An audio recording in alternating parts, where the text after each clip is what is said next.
Hi everyone, welcome to GK hub. Present మనం valid break of structure గురించి తెలుసుకుందాం. దీనివల్ల బెనిఫిట్స్ ఏంటో కూడా తెలుసుకుందాం.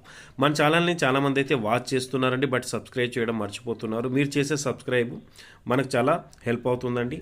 ఓకే అండి, సబ్జెక్ట్లకు వెళ్ళే ముందు ఏదైనా ఒక స్టాకు లేదా ఇండెక్స్లో bullish price action structure form అవుతూ, అంటే higher high higher low pattern form అవుతూ ప్రైజ్ రీసెంట్ హై, ఇక్కడ ఆరో మార్క్ కనిపిస్తుంది చూడండి, బీఓఎస్ అని రాసాము, అది బ్రేక్ ఆఫ్ స్ట్రక్చర్ అనమాట.